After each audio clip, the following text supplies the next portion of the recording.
In the DIY space, tools are paramount to getting things done. But as a beginner DIYer, it may be a little confusing with all these choices of what to choose to make your beginner toolkit.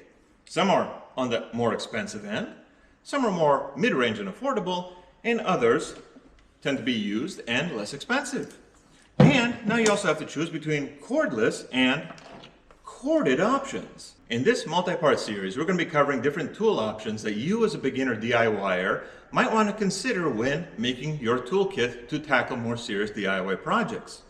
We'll be covering from the very basic and used cheap options to progressively more expensive new options that are available on the market, whether it's drills, impactors, saws, and sawzall. And with all the different battery packs available, we'll be looking at some of the common battery packs and different amp hour outputs to see which one actually makes your tool perform better for the money. I could give you my opinion about what I think is good for a beginner, or we can demonstrate it here in real time and you can decide for yourself. So without further ado, let's get started and we'll start testing some of these tool comparisons directly head to head. Part one of this multi-part series. Let's start comparing something very common and very well liked, such as impactors and drills.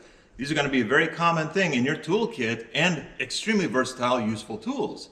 Now, of course, I'm limited in the options I have available currently because I'm just a beginning channel and I bought the tools I bought when I could buy them and when I needed to use them.